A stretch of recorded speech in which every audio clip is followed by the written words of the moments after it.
Daniel 2, 27 diz assim, na minha tradução bíblica: e na presença do rei, Daniel respondeu: o mistério que o rei exigiu que devesse ser desvendado, nem sábios, adivinhos, magos, astrólogos ou místicos lhe podem revelar.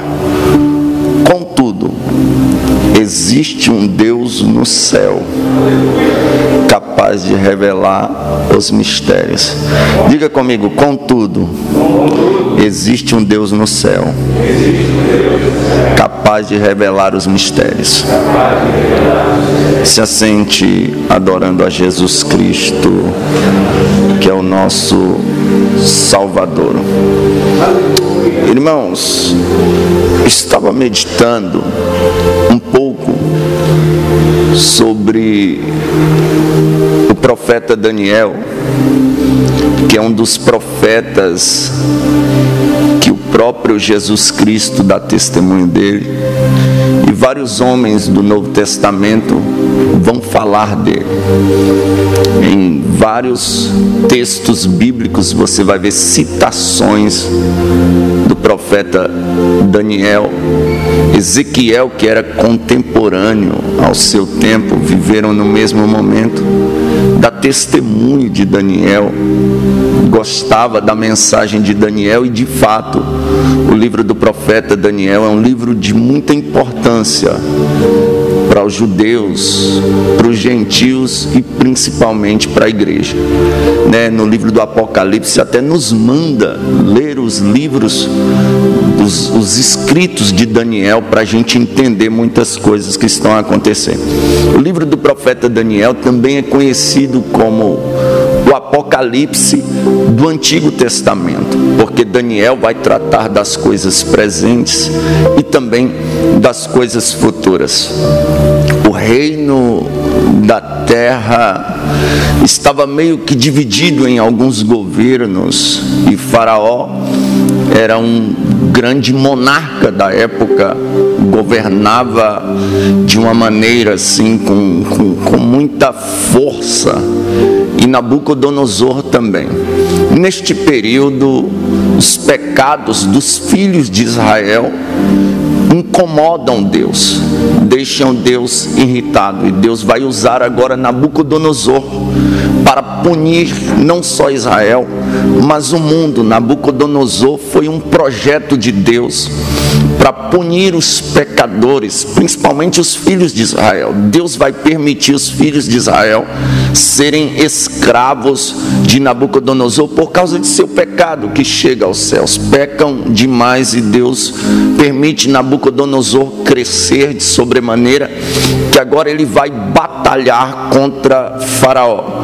E quando ele batalha contra Faraó, na batalha de Carquemis, ele vai vencer Faraó e vai se tornar então o governador do mundo. Nabucodonosor não reinou somente sobre a Babilônia.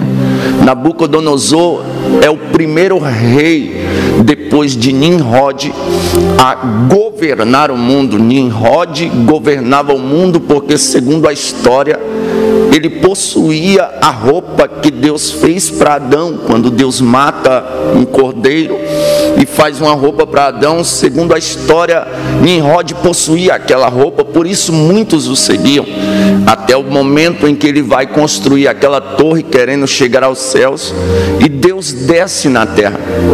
Quando Deus desce na terra, confunde as línguas dos homens, então Nimrod agora já não governa, e no período de Nimrod era bem menos homens do que agora Nabucodonosor.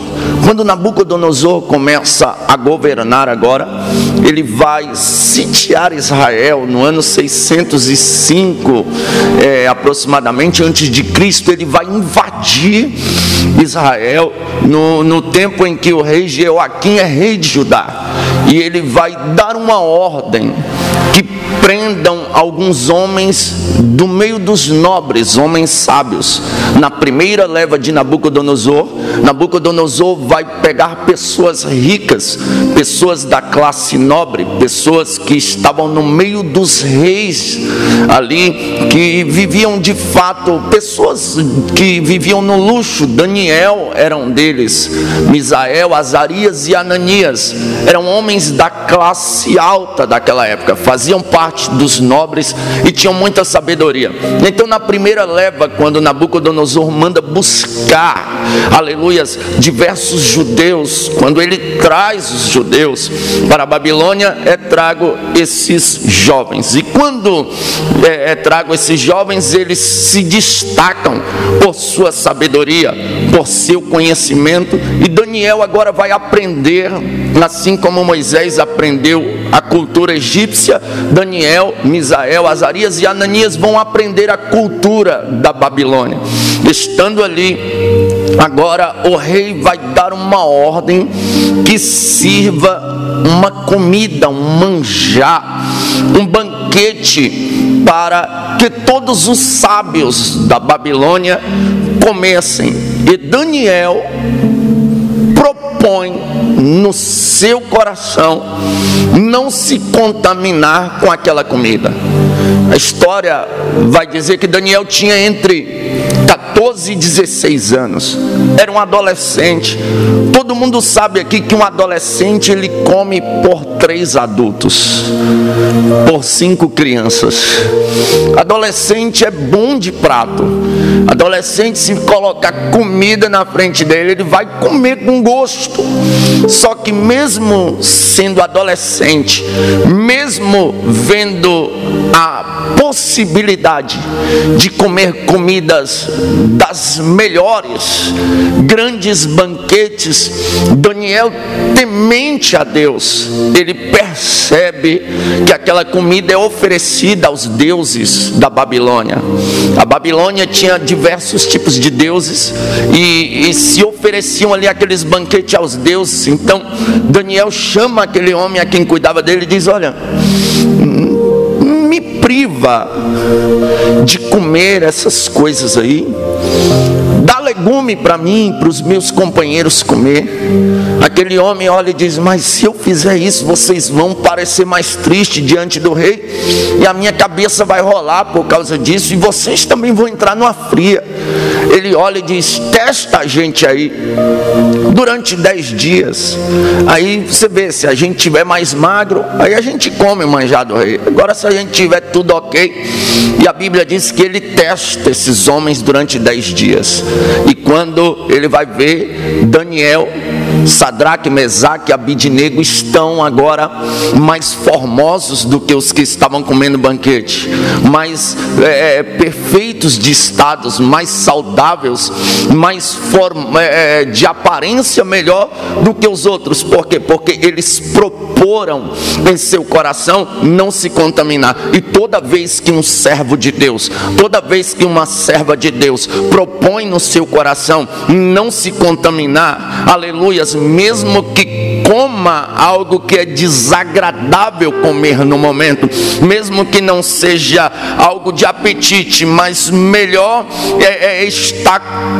com Deus, obedecendo a Deus, aleluias, vivendo, comendo algo que talvez seja ruim, do que estar se banqueteando na presença do diabo, adorando aos seus ídolos. E Daniel propõe no seu coração não se contaminar. E quando o homem honra a Deus, Deus honra o homem.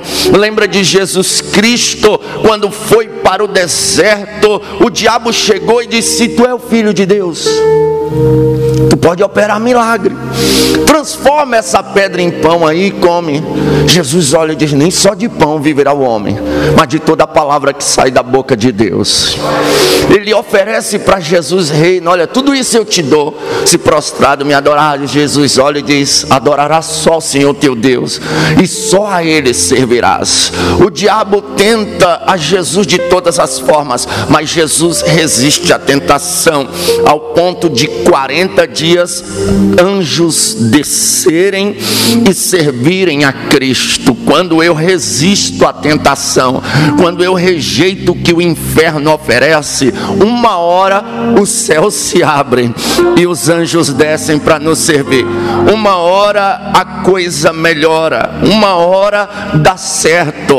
Eu sei que talvez você entrou aqui e de repente o diabo está te cercando com banquetes, com pratos, e você está tão faminto que você está dizendo: meu Deus, eu não vou suportar. Suporte, meu querido. Ah, mas não é você, pregador. Se você tivesse passando o que eu estou passando, eu provavelmente já passei o que você está passando. Mas quando nós decidimos no nosso coração não nos contaminar, uma hora Deus nos honra. Ah, pregador, mas eu sou jovem, estou cheio de desejos. O que Paulo disse a Timóteo? Aleluia, te priva dos desejos da sua mocidade. Fica quieto, fica crente, uma hora a bênção vai chegar. Ah, pregador, mas eu estou desesperado para casar. Uma hora tu casa. Olha para mim, eu consegui casar. Tu consegue também. Olha para esses pastores aqui, irmão. Cada um mais feio que o outro, com todo respeito. Tem uns amigos meus que falam assim: nossa, Gabriel, tu é feio. Eu falo: continue me achando feio, porque o dia que tu me achar bonito, eu corto a amizade contigo. Eu nunca vi um homem bonito, essa é a verdade. De vez em quando eu vejo um mais ou menos quando eu olho no espelho. Mas mesmo a gente sendo tão feio, Jesus prepara uma varoa linda e dá pra gente casar.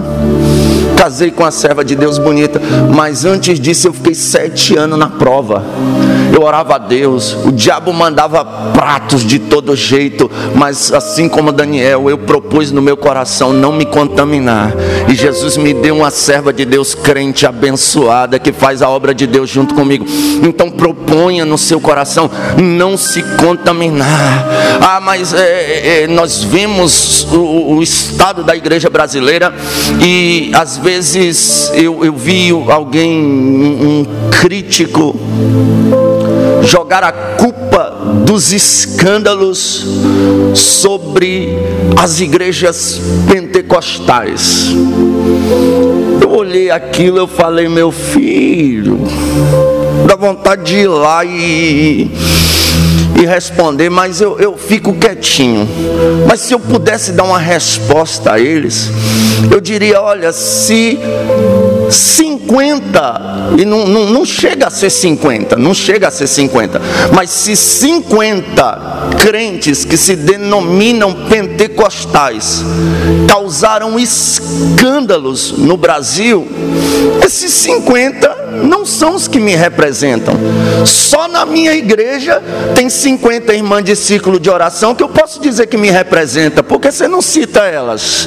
Quer dizer que só os que pecaram representam a igreja pentecostal em peso? Nós temos mais de 10 mil templos só de Assembleia de Deus no Brasil, e dentro desses mais de 10 mil templos tem muita gente que me representa, muita gente que propôs no coração não se contaminar, que não está envolvido em escândalo e não vai se envolver, porque a Bíblia diz: muitos são os filhos de Israel, semelhante à areia da praia, mas o remanescente será salvo. O remanescente não se corrompe. O Espírito Santo não vai falhar na incumbência que ele recebeu de adornar a igreja. A igreja vai chegar no céu intacta, lavada e remida pelo sangue do Cordeiro. Aleluia. Então, que nós venhamos propor no nosso coração não se contaminar. A tentação vem. Paulo disse o quê? Andeis em espírito e não cumprireis as concupiscências da carne. Está difícil? Ora. Está difícil? Lê a Bíblia. Está difícil? Jejuma. Quando a gente faz essas coisas e vigia, a gente vence o pecado, a gente vence nós mesmos. E Daniel põe no seu coração não se contaminar. Agora que eles estão ali na Babilônia, Nabucodonosor, no 2º ano de seu reinado, tem sonhos. E nestes sonhos lhe revelado coisas que ao amanhecer ele não lembra. Ele tem sonhos que o perturba, ele fica angustiado de espírito, porque ele sabe que não eram sonhos normais, mas ele não lembra e nem consegue discernir. Aí a Bíblia diz que ele chama os magos, ele chama os astrólogos, ele chama os encantadores e ele chama os caldeus, que eram homens que faziam parte da classe de todos os sábios que estavam na Babilônia. Porém, os profetas de Deus, Daniel, Misael, Ananias e Azarias, ele não chama. Ele vai chamar os magos, os encantadores, os astrólogos da época e os caldeus. Os magos daquela época eram os escribas da Babilônia, que carregavam de geração em geração, desde o tempo de Nimrod, os escritos antigos, os enigmas antigos, e dali surgiram os livros de feitiço, de magia negra e de idolatria, uma sorte de muita coisa ali. Eles tiravam desses livros. Estes eram os magos, aqueles que estudavam literaturas antigas e criavam delas livros de magia negra, de feitiçaria e etc.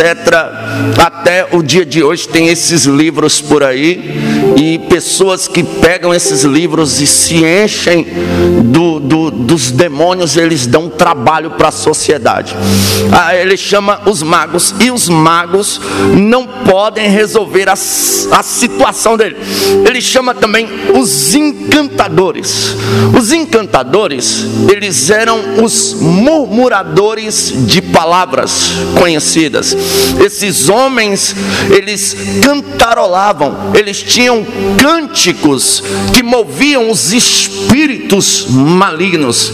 Você já viu, ou pelo menos falar, ou pode ter presenciado pessoalmente, que tem lugares por aí, ambientes, que eles cantam diversos tipos de música para atrair espíritos.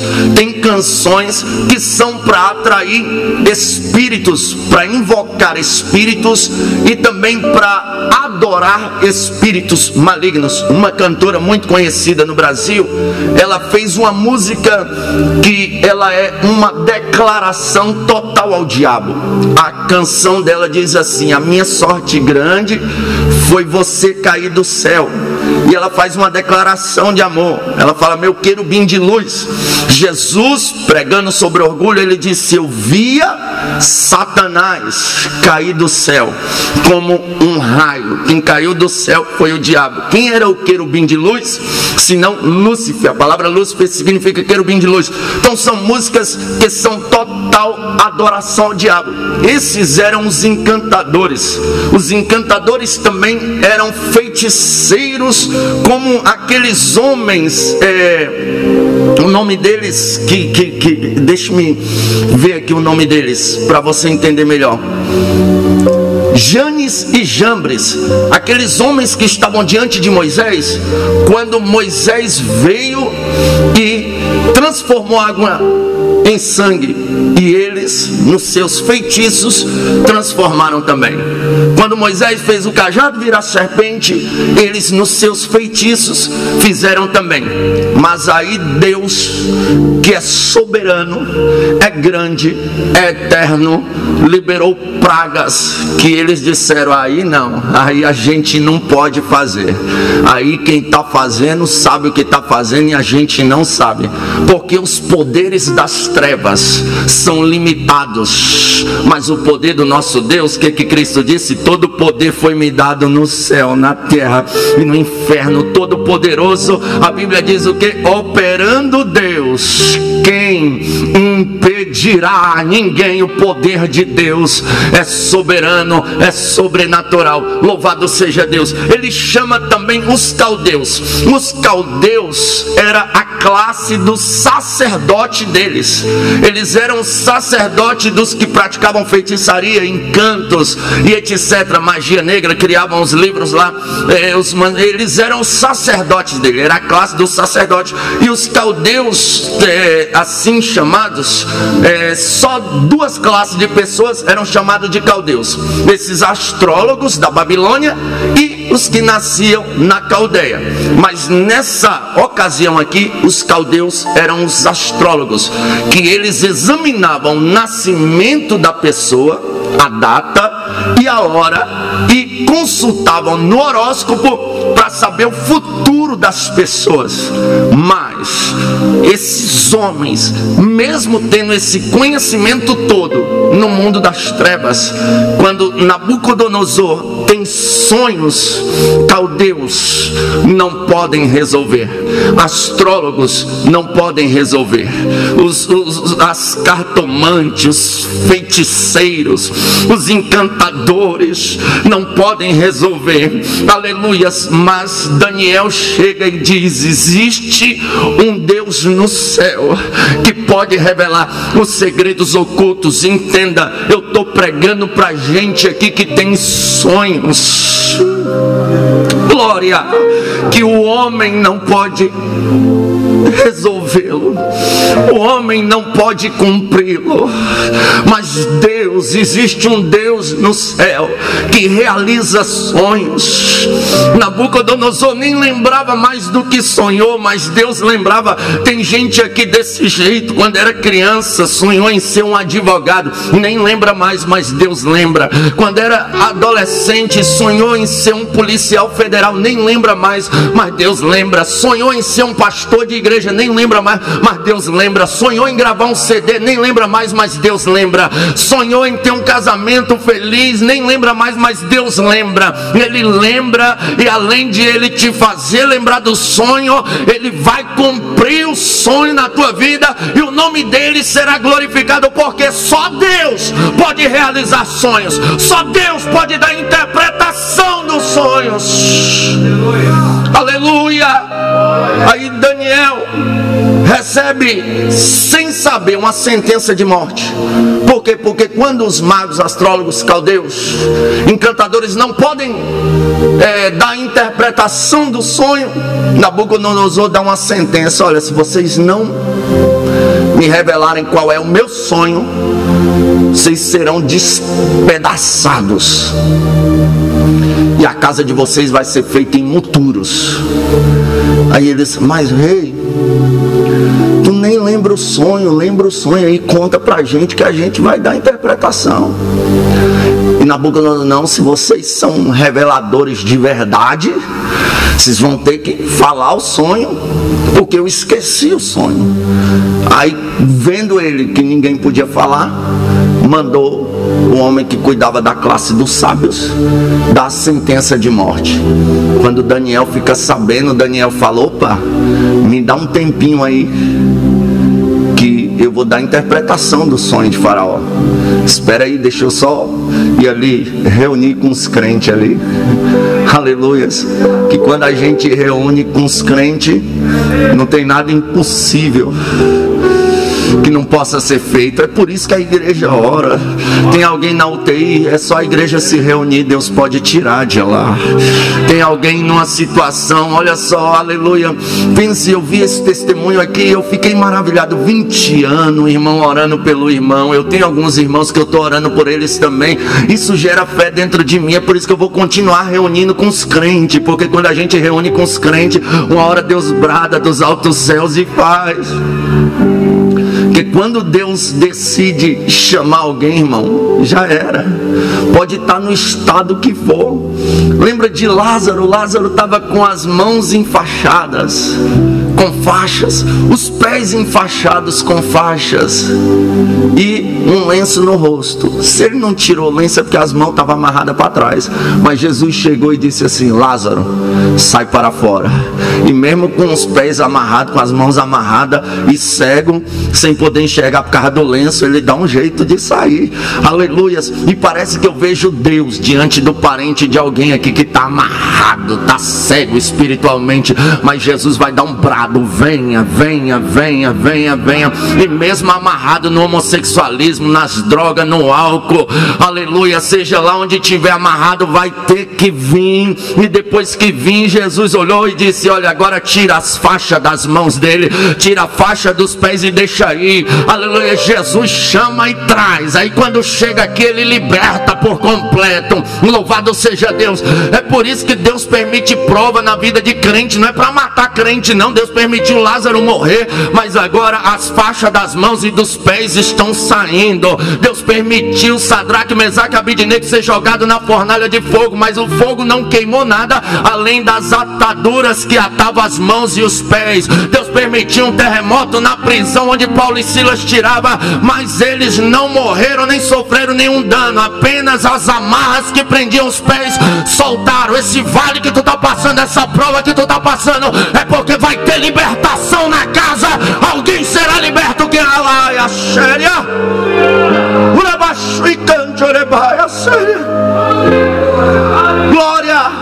Aí Daniel agora se reúne com seus amigos. Fala: vamos orar para Deus dar a vitória. E Deus dá a vitória. Daniel chega ao homem e diz: agora me introduza na presença do rei. Rei, o Deus do céu me revelou os segredos do teu coração. Não porque eu seja melhor do que qualquer um aqui, não, mas é porque Ele quer te fazer saber o que está por vir. E o teu sonho é esse, rei. Tu viu uma grande estátua. Essa estátua tinha a cabeça de ouro. Essa estátua tinha o peito e os braços de prata. Essa estátua tinha o abdômen e as coxas de cobre. Essa estátua tinha as pernas de ferro.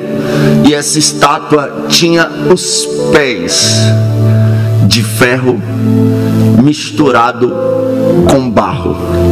E a interpretação, ó rei, é esta: a cabeça de ouro que tu viste é o teu reino. Não há reino tão grande quanto o teu. O peito de prata e os braços de prata é outro reino que vai vir inferior ao teu, mas um reino também muito forte. Aí ele vai dizer: o abdômen de cobre, as pernas de cobre, é outro reino que vai vir depois do reino inferior ao teu. E por último, as pernas de ferro, por último não, por penúltimo, as pernas de ferro será um reino que, como o ferro é forte, ele será um reino forte também.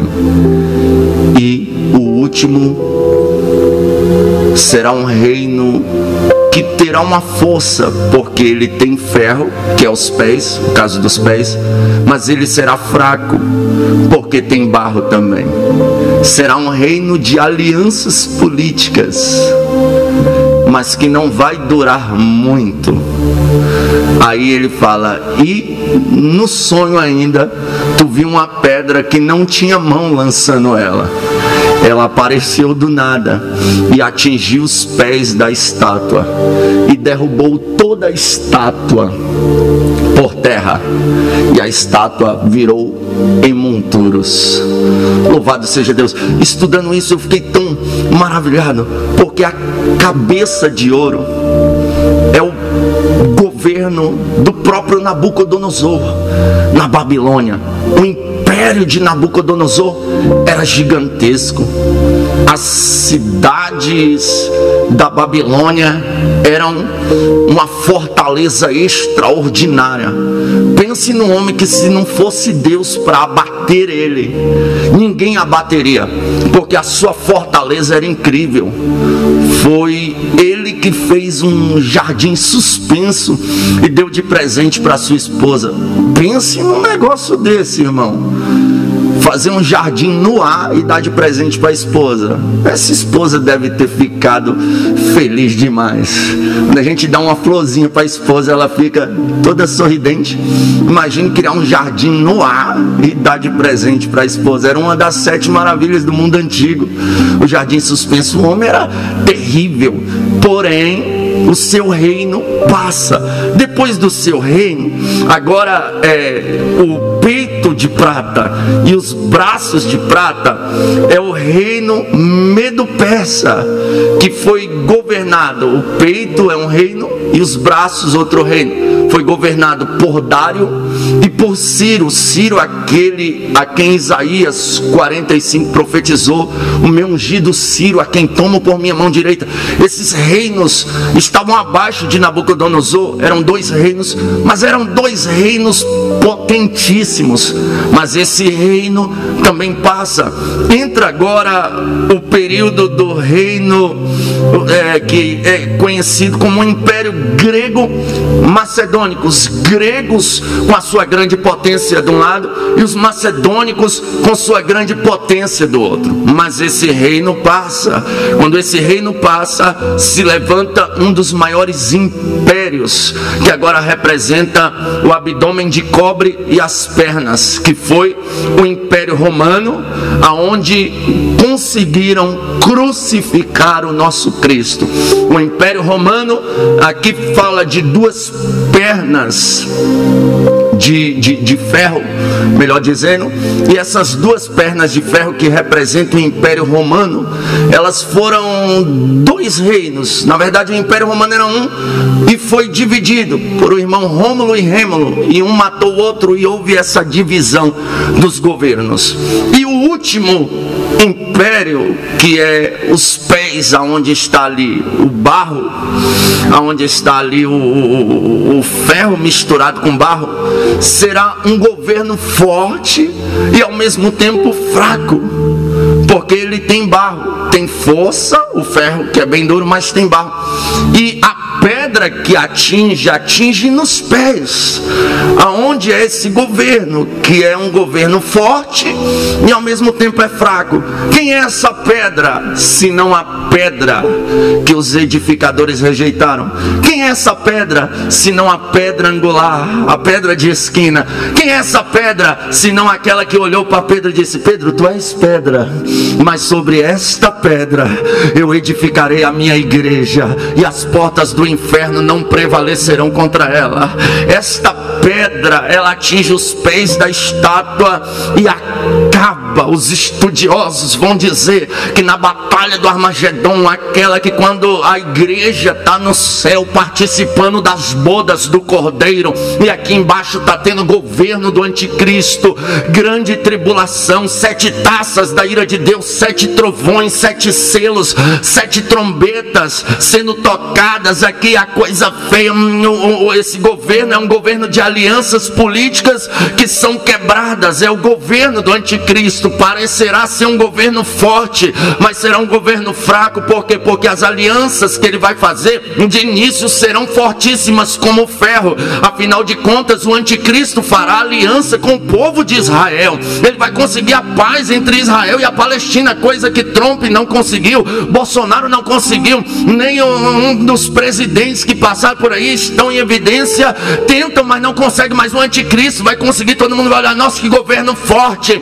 Mas de repente ele quebra a aliança nos 3 anos e meio, porque ele vai se assentar no trono e vai querer ser adorado. E judeu não adora homem, os judeus vão sair fora, aí ele vai mostrar a cara, vai perseguir durante mais 3 anos e meio. Aleluia. A 6ª taça da ira de Deus será derramada no rio Eufrates, ele vai se secar. E agora os exércitos da terra estão vindo a comando do anticristo para destruir os judeus, e os judeus estão lá, aleluia, no vale do Armagedon, de joelho dobrado e fazendo aquela oração que os israelitas sempre faziam quando estavam em cativeiro. Que oração é essa? Ó Deus, lembra-te da aliança que fizeste com Abraão, que fizeste com Isaac, que fizeste com Jacó, e socorre-nos nessa hora.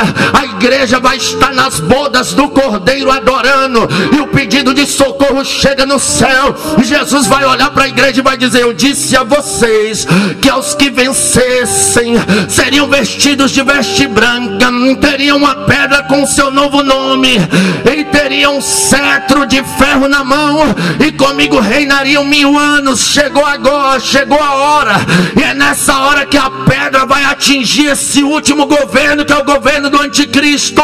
Como assim? Vai estar lá no Monte das Oliveiras, diante dessa batalha, CNN, New York Times, todas as redes de imprensa gravando, transmitindo ao vivo, e de repente o céu vai rachar pelo meio, o Filho do Homem será visto com poder e grande glória, e ele vai descer, e Paulo diz que pelo sopro de sua boca ele destruirá o anticristo. É a pedra que vem e quebra todos os governos, e os reinos agora serão de Cristo, e ele reinará para sempre. Daniel vai dizer que essa pedra que quebra é um novo reino que será inabalável, que será indestrutível. É o reino do Messias. E sabe quem vai reinar com Cristo 1000 anos? Eu e você, a igreja noiva do Cordeiro. Sabe quem vai reinar para sempre? Eu e você, a igreja noiva do Cordeiro. Louvado seja Deus. E quando aquela pedra vir, além que Cristo aparecer nas nuvens para destruir o governo do anticristo, nessa hora eu imagino lá no inferno todos os demônios, lá no fundo do mar, todos os peixes, animais, baleias, seja lá o que for, aonde tiver qualquer coisa, nessa hora todo joelho se dobrará e toda língua confessará que só o Senhor é Deus. Por isso que eu não largo Cristo por nada. Entenda, não abandone Jesus. Fique do lado, juntinho da pedra que os edificadores rejeitaram, da pedra que é Cristo, da rocha. Eu fico olhando. Quer ter um ministério bem sucedido? Fique com a rocha. Quer ver a glória? Fique com a... Olha só, Moisés, Deus, rogo-te que mostre a minha glória. Tá bom, Moisés, eu vou mostrar a minha glória, mas de costa. Tu fique, ó, atrás da pedra. Ora macala chureandarança. Ora machui candarança. O problema dessa geração que está despencando é que está passando para frente da pedra. Aí a glória não desce mais não. Aí Jesus não cura mais não. Aí Jesus não batiza mais não. Aí vira palavras vazias, falácias. E Deus não quer pregador com falácias. Deus não quer cantor com canções sem efeito nenhum. Deus está procurando gente que se esconde atrás da pedra. Importa que eu diminua e que ele cresça. Pregador não faz nada, quem faz é a pedra. Aleluia. A glória só passa se a pedra estiver na frente. A glória só vem se Cristo estiver na frente. É por isso que é inadmitível canções que exaltam ao homem, pregações destinadas ao homem. Não, a honra é de Deus, a glória é de Deus. Cristo ainda é o centro do evangelho, ainda é o centro da mensagem. Passou disso aí, é conversa fiada. O evangelho não é antropocêntrico, como esses pregadores coaching por aí estão pregando. Colocam um homem lá em cima, parece que o homem é Deus. Nós não somos os gregos. Os gregos que divinizam os homens e humanizam Deus. Nós não, aqui não. O homem é homem, não passa de homem. Aleluia. Lembra que Ezequiel diz para o rei de Tiro: olha, tu pensa ser Deus, mas tu é homem. Tu é homem. homem, tu não passa de homem. Tem gente se achando Deus, um semideus, um pequeno Deus. Não, não, não, nós somos homens, aleluia, clamando pela bondade e a misericórdia do Deus Todo-Poderoso. Grande é Ele, perfeito é Ele, poderoso é Ele. Quem vai cumprir o teu sonho é Ele, quem vai te honrar é Ele, quem vai te curar é Ele, quem vai mudar a sua história é Ele. Sabe por quê? Quando alguém vê o que Deus vai fazer na tua vida, é por isso que você sabia que tem gente que Deus tira do nosso caminho, Deus até mata. Tem gente que a gente pede ajuda e a pessoa se nega, e a gente pensa, meu Deus, a pessoa podia ter me ajudado e não fez, que maldade. Aí a gente fica com raiva. Não é para ficar com raiva, não, é Deus que tira. Porque quando Deus fazer, sabe o que eles vão falar? Quem lembra do Salmo 126? Grandes coisas fez Deus por isso estamos alegres. É tipo assim, meu Deus, não tinha condição nenhuma de ele estar lá, foi Deus mesmo. Não tinha condição nenhuma de ele estar nesse carro, é Deus mesmo. Não tinha condição nenhuma de estar nessa empresa, foi Deus mesmo. Não tinha condição nenhuma de sair do aluguel, foi Deus mesmo. Não tinha condição nenhuma de ser curado, foi Deus mesmo. Não tinha condição nenhuma. Entenda, tudo é Deus, tudo é Deus, tudo é Deus. Na vida do crente tudo é Deus que faz, é Deus que nos dá condição de respirar, de estar vivo, de comer, de se alimentar, de se vestir. Tudo é Deus. Se coloque de pé em nome de Jesus.